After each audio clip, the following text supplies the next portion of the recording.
and I give myself 7 failures a day, Hmm. and I keep them in my pocket, and I spend them all throughout the day, Mhm. and it's really changed my relationship with failure. I'll have what she's having. Welcome to another edition of She talks confidence. Podcast. Welcome back. This is a show about women for women. This is the She Talks Confidence podcast. I'm just here to advocate, and I'm just here to keep things rolling along as a girl dad and as a therapist and as a confidence coach for women. I'm Tony Dufresne, and I can't wait to get into this because we do the same thing. Stephanie Michel. Stephanie, how are you? So good. Happy to be here. Thanks so much for having me, Tony. I'm so happy for you to be here. I'm going to read this because it's better than I could say it off the top of my head. Your podcast is Mojo Mastery. That's Were you recovering people pleasers like me, overthinkers like me, and big-hearted high performers finally step into the confident, calm, powerful version of themselves? You're a coach, you're a podcaster, you're a storyteller, and you're a favorite hype woman. So, that's like the perfect, I would say trifecta, but that's 5 or 6 things. And today, I would really like to talk about a really important part of a woman's life, and it's during transition. Because I have to tell you, I've been doing this for 20 some odd years. And I would say most, if not all of the time, somebody comes in to talk to me, or if I talk to somebody online, it has something to do with transition. sure. It's not that they're rolling along and everything's fine. It's always when the job changes, or they get engaged, or they get married, or they're pregnant, or they change jobs up to the C-suite. It's the transition period. I want to talk about how someone feels like an imposter in their new role, the imposter syndrome stuff. I'd like to touch on that. I would also Mhm. like to touch on what are the practical first steps to regain control when everything feels uncertain, when you step out of that bubble and things are uncertain. What are the things that you can do to regain control and reground yourself?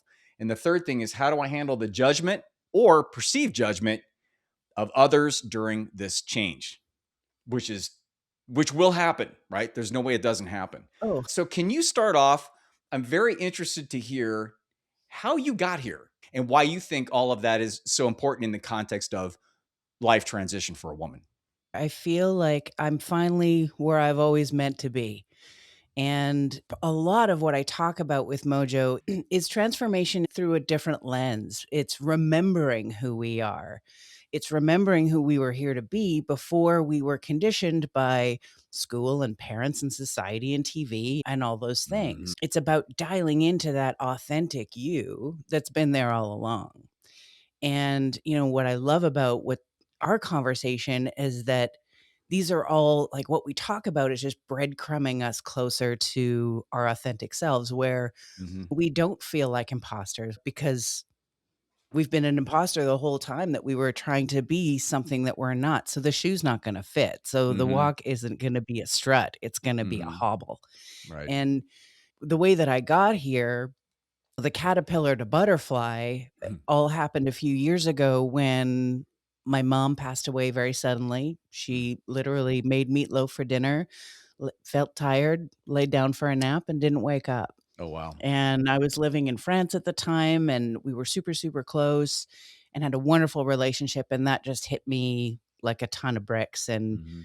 really put me on high alert in terms of my own identity. And within a few weeks of that, my marriage of 10 years that had been on shaky ground to start with officially ended. So all of these pillars and systems and structures that had formed me had now burned to the ground. We're now gone. We're now no longer part of what made me because up until that point, I had been using all of these external signals to figure out who I was, Mhm. but the signal lives inside, my friends. This is the headline of why we're here.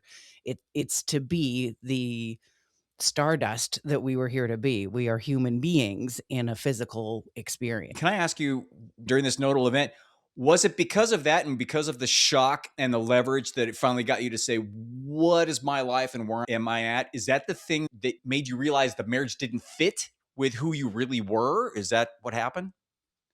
It put everything on blast. It was like Mhm. I downloaded some magical empowerment from my mom, and she just embodied me and gave me strength I didn't know that I had, Mm. clarity that I'd been looking for and but hadn't been asking the right questions. And what's hard to navigate is that the clarity brought a whole bunch more confusion. Oh, yeah. And I know that those are 2 really contrasting thoughts, and it's hard to live with both in your head, Yeah. but I just knew that the path ahead of me wasn't the path that I had been walking before, that I could no longer tolerate the things that I'd been tolerating. I couldn't stay small anymore. I couldn't keep my voice quiet in order to keep the peace anymore. Because there was a little bit of a sense of what's the point? Because when someone as close to you as my mom was to me, when you lose them, things that are important just zap into focus really Mhm. quickly. They come to Mhm. find you, and you find out really quickly what's important to you and what's not. And that was the beginning of this development and evolution and coming home to myself because I Mhm. wasn't living through the lens of the daughter. I wasn't living through the lens of the wife. And I was back in charge of taking care of myself And that because before I thought my job was taking care of everybody else. Yeah, that's the people pleaser thing. And at that time, when something happens, when it's such a shock and it's almost like it's a 180-degree turn, there's an existential crisis that happens because there's a sense of self. You're like, then who am I? Then there's this gap and this big question. And that is scary like nothing else because there's nothing to It's hold super on to, scary. right? And Nothing to hold on to. And a lot of people call it, excuse me, the messy middle Mhm. because it's the hard part is finally getting zapped like you did and realizing that the world you built around you and the external validation that you needed to have this identity, which wasn't yours, right? That's just the identity Mhm. that you were built up, the mask. Either you don't want it anymore or you don't need it or it's not there. And so now you've got to really come to reality and develop something and you have nowhere to go. What's the and there's first that step now out of what that? Yeah. So what's the first step out of the now what to help you to start to ground and to build from there? grief. You gotta lean into the grief. You gotta give yourself this is what I did that Yeah. inspired me to turn all of this into Mojo because I feel like I've cracked the code because I feel happier than I've ever been.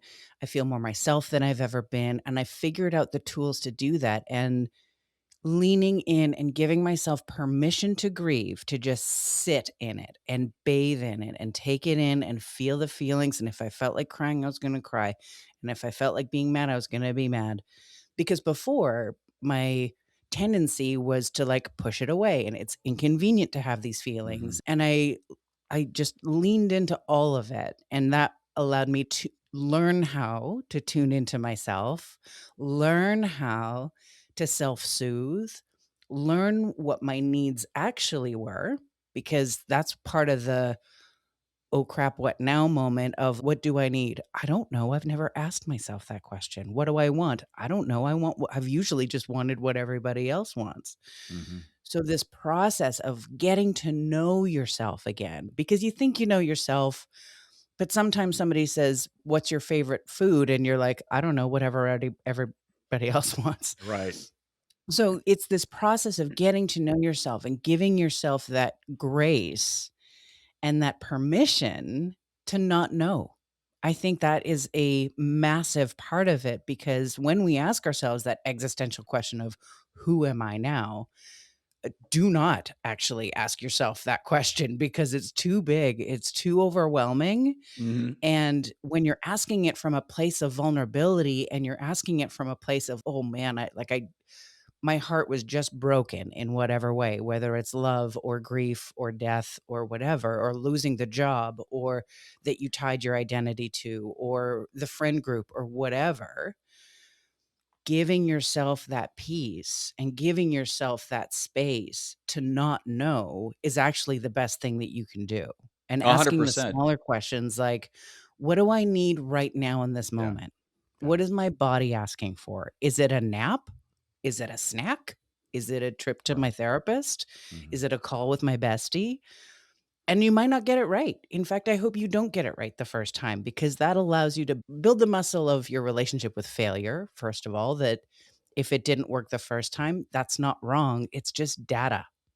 Yeah. You can cross that off the list of things to try and move on to something else that might feel better. Because there's plenty of us out there telling you what to do and what to try, but you're the one who has all the answers. It's just a matter of sifting and sorting and finding what's right for you. I think that's super important. Everybody's journey is specific to themselves. It's in context to where they're at and where they're going and who they are. The question of who am I and what's my purpose? Wrong questions. The mind identification is there's a lot of ego in there. The mind, like, Yeah. who am I in terms of how I fit into society? Who am I in terms of what everybody thinks about me? Who am I in terms of I'm a mom or I'm a wife or I'm a C-suite exec or what all that's the mind identification level. That's not the U That's a levels. role. That's the U level is way above. That's a life experience level, I like to call it, not your life. Your life is your Right. life and it's you, right? Your life experience is all the stuff that's in your life. If Mhm. you rise above that and you are just you, whole and complete, which is really important to establish because so many women I've heard, and it's so sad to hear, but they come in and then they say, I'm broken or I need to be fixed. And it infuriates me because you're not broken and you don't need to be fixed. It's not about being fixed, it's about accepting just who you are in this whole thing. Mhm. And I think that's so important. The grieving step is absolutely essential because what that does, from what I hear you saying, is that strips all the mind identification away and just allows you to focus on you and being compassionate and being centered. And in that process, I'd like to ask you, how important is it to have the right people around you? And if you don't have the right people around you, because your tribe's going to change. When you make a big transition like that, you'll lose people, you'll gain Mhm. people. How do Mhm. you go about bringing in the right people and getting rid of the wrong people in that process? That's such a great question because it's a lot of the work that I do is internal, it's singular, it's you with you versus you for you. And Hmm.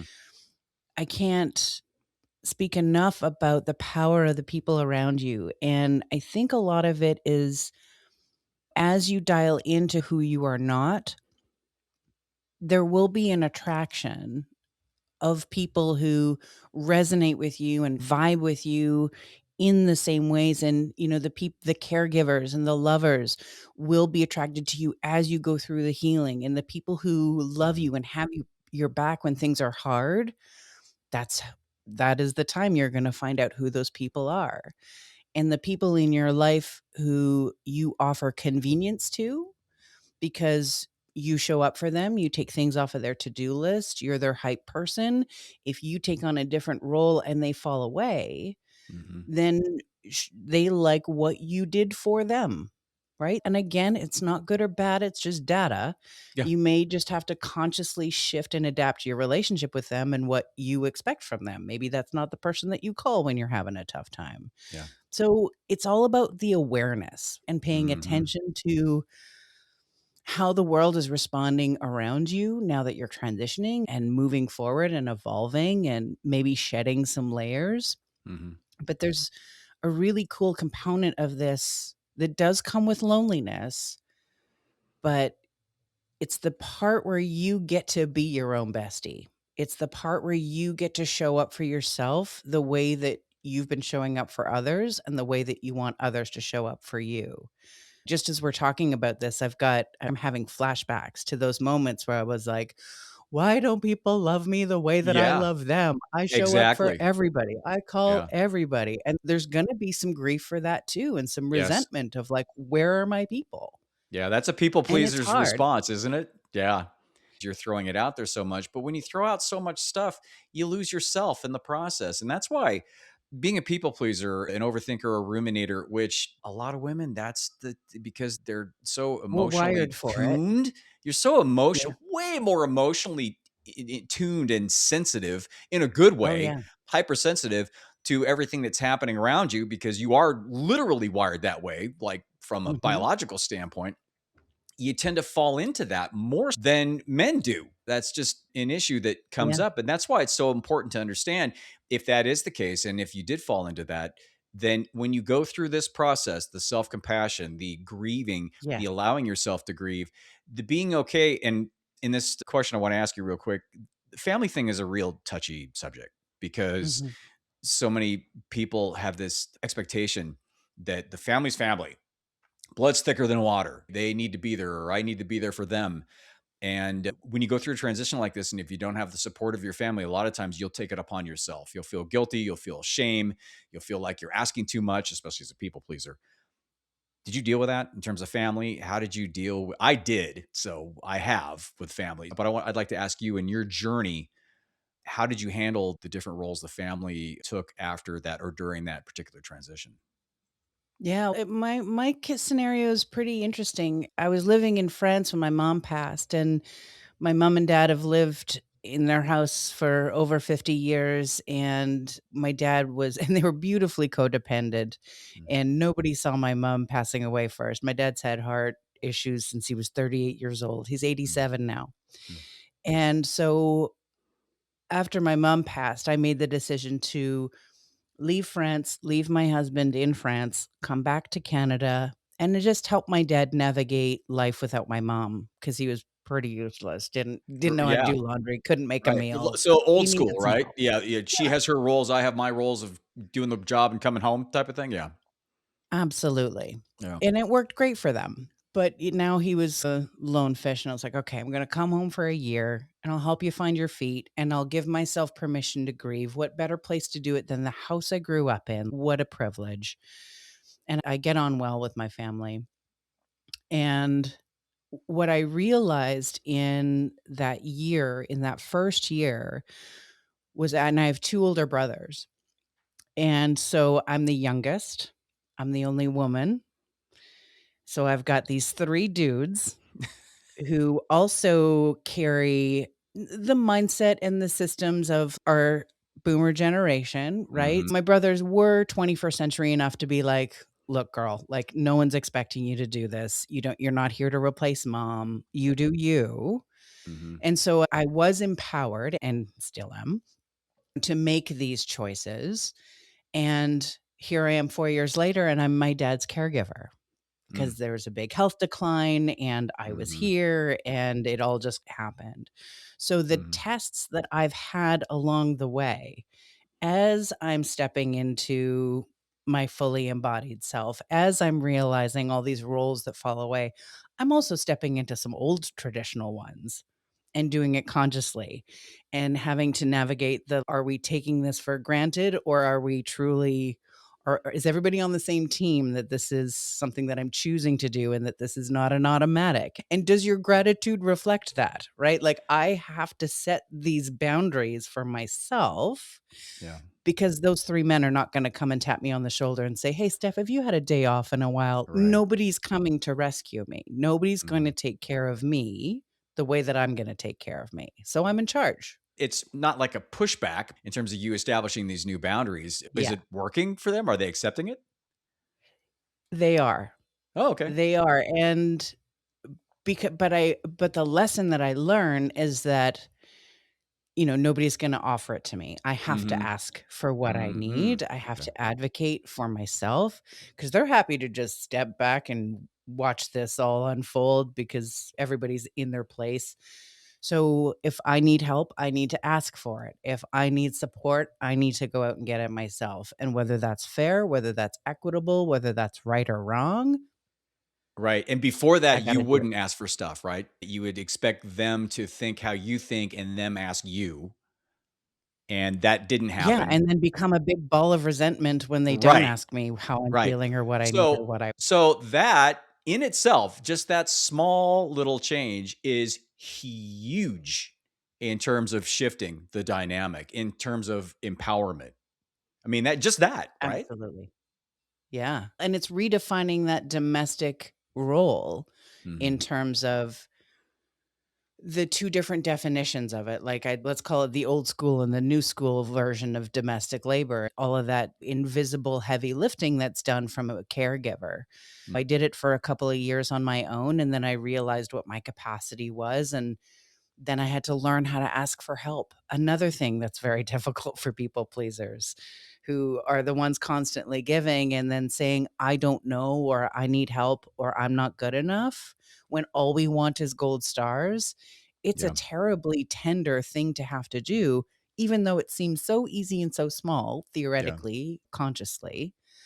But it was something that this old people pleaser had to navigate was Mhm. self-advocacy, Mhm. because we have to fight for ourselves with ourselves, but then we have to go out into the world and do it too. That one thing, in terms of speaking up, of advocating for yourself, in terms of valuing yourself at a level commensurate with everybody and everything else there, because it has to at least be that much, if not Yeah, more, because they don't live in your universe. And just because you have a hypersensitivity to things and you're an empath and you're a people pleaser and an overthinker, you're going to be way ahead of the game in terms of all the yeah, things that people need, especially more so other people than yourself, right? Because you think that you have to fill their first gaps, and foremost. right? Instead of filling your own gaps, you have to fill their gaps. That gives you some level of identity, which is incorrect.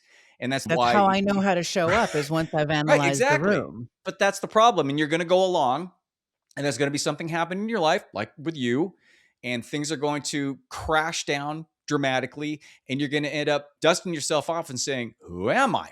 Because all that stuff, or the validation stuff, is going to be gone because it's transactional and Yeah, it's situational and it's not you. The only thing that stays is who you are.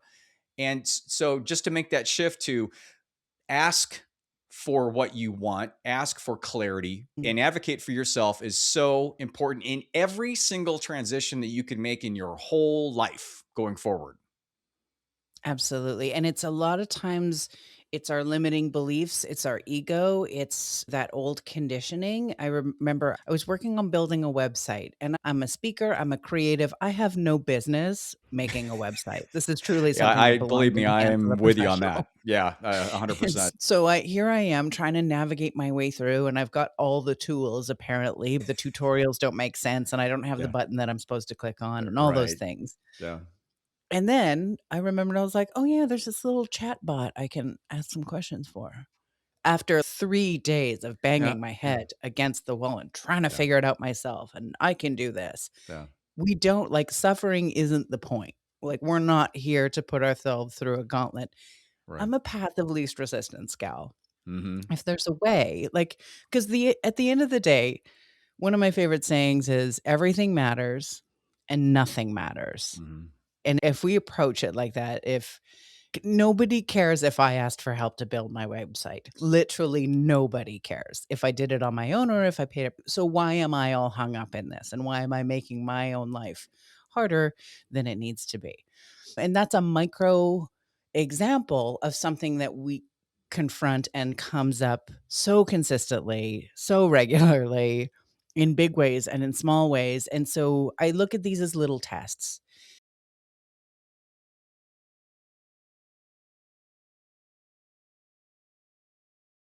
Mm-hmm. And I give myself 7 failures a day, and I keep them in my pocket, and I spend them all throughout the day, Mm-hmm. and it's really changed my relationship with failure because one of the things you mentioned earlier was imposter syndrome, Yeah.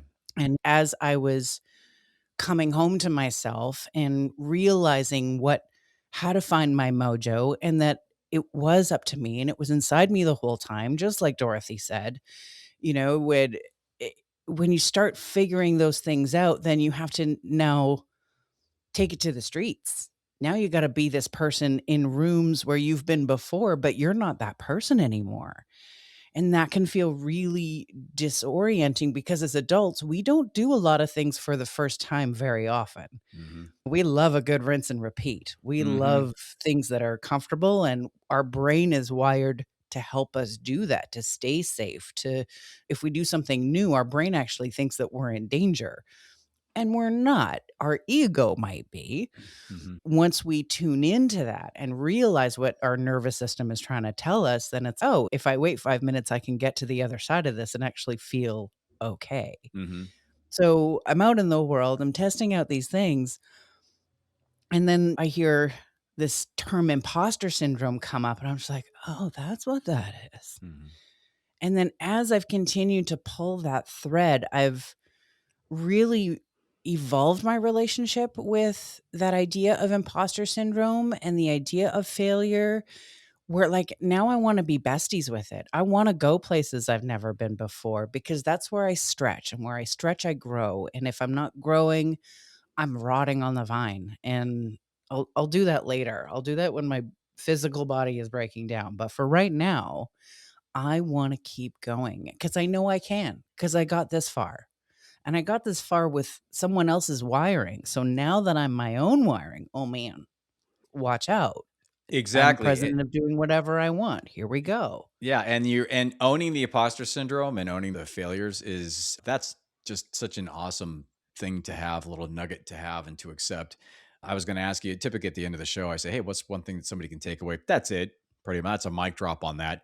Plus the fact that if you look at what we talked about earlier in regards to self-advocating and finally asking questions for your own benefit in moving forward. I think that's huge. And imposter syndrome happens all the time to everybody in transitions, all the time. It's interesting because women think that they should have the answers, even though they don't have the experience or they don't have the answers anyway. But they think that they Yeah, should for some particular reason, especially people pleasers for some, because they think that they should have the answers for themselves and everybody else. And so understanding that you don't and just leaning into the imposter syndrome, leaning into the failures and realizing because I've been a upper manager corporate setting where I have direct reports and coming in and you can tell when they don't want to say something or they're framing it to where it's a general thing where they won't get pinned into a corner that they don't know something. And the one thing I tell them is, listen, man, if you don't know it, you don't know it. That's the whole point you're here. That's the reason you're not in the big chair is because you that's don't have the right. experience and and you're not at that point yet. So just be okay not knowing. And then if you don't know, then go explore and go figure it out. That's the whole point of that. And so that's what I tell my women when they go through executive transitions or work transitions is that you have an expectation that you're supposed to know. And that's the thing that's holding you up. Just go in, be yourself, bring to the table the reasons why they brought you up there in the first place. And that's all you need. 100%. And I worked in corporate for 15 years as well. And I think imposter syndrome is a little bit of BS because it makes it all about you. That Mm, you're the issue, that you've got some mindset problems that are holding you back, which is garbage because those mindset issues exist because of society, because of what gender you are, because of what generation you were born into, because of who your teachers were. So there's a lot of external, while I talk a lot about how we don't need all the external validation, we don't get to choose whether or not we get that external influence. hmm And often when we find ourselves quote unquote falling short, we internalize it. When mm. we're looking for the good stuff, we're looking for it to be given to us from the outside, but when we're looking for the bad stuff, we're like, "I must be the problem." Right? That's a good And point. that's just not fair. It's not No, true, no. and the comparison trap feeds it even more Oh, 100%. because it's, I'm not as far down along the road as next to me. It's next to you, A, isn't you. Mhm, B, probably started at a different point and had mhm. different information. Like, it's a real there's a lot of great information out there that can lead us down the wrong road. So Oh, that's where going inside is a really important place to start. I love it. And start and end. Just in that's all you need to do. And that's why social media is so fun, isn't it? Because it is warping people. The Oh, I'm fact that such a it's the circus. competition thing and the FOMO and the I'm not gonna get into that because that's a whole other conversation. It's a I mean, whole other right? episode. That's a whole other 8 episodes, the social media Amen. nonsense. So, Yeah, Stephanie Mitchell, I really appreciate it. Thank you so much. That was awesome. Can you talk about Mojo Mastery real quick and then how somebody can get a hold of you or listen to your show? absolutely. If you're listening to this and you want to hang out another time, there's lots of ways to do it. You can find me on Instagram with most definitely, and there you'll find some daily inspirations. You can find me in my stories. And then there's, of course, Pocket Full of Mojo, the podcast that helps you feel good just by listening to it. We're all about being practical. We keep it light. We keep it fun. I'm from Winnipeg, so you can get anywhere in Winnipeg in 20 minutes. So we like to keep the episodes nice and short so you can listen to them while you're getting where you're going. That's perfect. And stay tuned because there will be a Mojo method coming out. It will be an online course that'll help us together get you where you're going and help you come home to the unstoppable force of nature that you were born to be. Oh, I love So, that. And so I'll definitely put that in the show notes. And you also have, fantastic. I want to make mention of, you have an empowerment journal and you have a composition notebook, your self-help retro design. I love the retro design. Both of those are available on Amazon, correct? Absolutely. I'll put the link tree in the show notes, and then you'll have access to all the great stuff, including for your listeners. I got a brand new people pleaser cheat sheet that'll give you scripts to get out of saying yes when you want to say no, and some little reminders how to reset your nervous system. And I'd love for you to check that out as well. Oh, perfect. The script is always good, right? Little tips and tricks. So thank you, Stephanie. I really appreciate it. And for me, it's tonydufresne.com. You won't be able to spell it. So just go to theconfidencedoc.com. I got a bunch of stuff there. Also, I've been doing podcasts for 900 years. There's a plenty of stuff out there. YouTube Shorts is out there. And or if you want any questions or comments answered, then you can go to Tony at theconfidencedoc.com. I hope things are great. And I will see you again very soon. Thanks, Stephanie. Appreciate it. Pleasure's all mine.